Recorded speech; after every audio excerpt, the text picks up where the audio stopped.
janeiro de 1933, às vésperas da ascensão nazista ao poder, muitos judeus viviam na Alemanha, compreendendo menos de 1% da população total, e a maioria se definia como parte da nação alemã e via sua vida como judeu apenas como uma religião ou como uma origem compartilhada.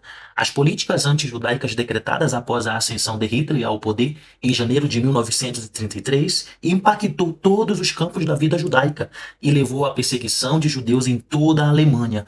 Estas políticas incluem propagandas antissemitas, exclusão da esfera política e legislação que revogou os direitos civis dos judeus. Essas mudanças resultaram em dificuldades cada vez maiores para os judeus alemães. No final da década de 1930, sua situação se deteriorou e eles se tornaram alvos de violência popular e prisões em massa. A política nazista em relação aos judeus se desenvolveu gradualmente, desde a ascensão de Hitler ao poder e até a eclosão da Segunda Guerra Mundial, em setembro de 1939.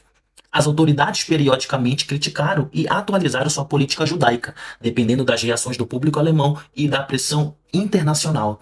E a primeira grande ação antijudaica foi um boicote financeiro aos negócios judaicos na Alemanha, que começou em 1º de abril de 1933 e foi organizado pelo Partido Nazista Nazi. O boicote resultou em uma reação internacional e uma série de intervenções de agências governamentais estrangeiras e empresários, judeus e não judeus, na tentativa de cancelar o boicote. Os resultados do boicote de curta duração foram insatisfatórios e foram vistos como motivo de preocupação nos círculos financeiros que preocupavam sobre o efeito negativo do boicote sobre as empresas e as taxas de desemprego. Mais tarde, foi promulgada a legislação antijudaica que restringia a vida dos judeus na Alemanha e os excluía social e economicamente. Assim, por exemplo, a Lei para Restauração do Serviço Civil Profissional, promulgada em 7 de abril de 1933, forneceu o quadro legal através do qual os judeus eram demitidos de cargos públicos.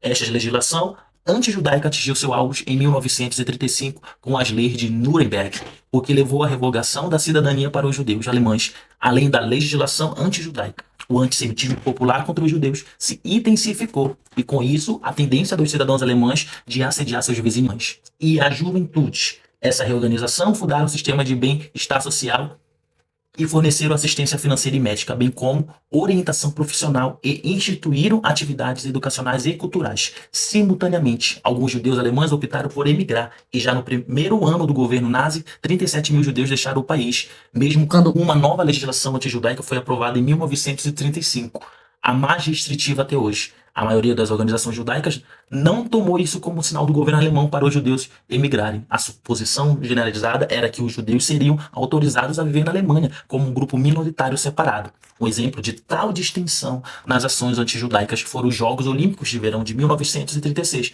durante os quais foram emitidas ordens para cessar as ações não oficiais contra os judeus. Como resultado, os rótulos que distinguiam entre empresas de propriedade judaica e negócios arianos foram removidos, assim como placas proibindo os judeus de entrarem em certos lugares. Parecia que um novo período de lei e ordem iria agora reinar nas relações entre alemães e judeus. Após a anexão da Áustria em 1938, os judeus vienenses sofreram uma violência sem precedente, que levou a novas ondas de emigrações judaicas.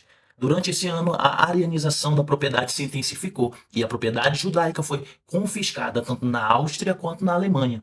Em julho de 1938, a Conferência de Evian, uma cúpula internacional da qual 32 nações participam, ocorreu na França. Seu objetivo expresso era encontrar uma solução que facilitasse a imigração de judeus alemães e austríacos, em última análise, dos países participantes. Participando da conferência, concordou na prática em abrir seus portões para a imigração judaica ou aumentar as cotas de imigração para refugiados judeus. A noite entre os dias 9 e 10 de novembro de 1938, conhecida como Kristallnacht, foi então o auge da violência antijudaica alemã. Durante esta noite, lojas judaicas e sinagogas foram destruídas, cerca de 100 judeus assassinados e dezenas de milhares foram enviados para campos de concentração. Kristallnacht e os eventos que se seguiram em seu rastro, vida judaica mortalmente ferida na Alemanha, no final da década de 1930 e particularmente a partir da segunda metade de 1938. A imigração judaica da Alemanha e da Áustria tornou-se um objetivo claro da política nazista. A partir desta fase, houve um aumento acentuado no número de judeus deixando a Alemanha. Transformaram-se de imigrantes para refugiados. Pessoas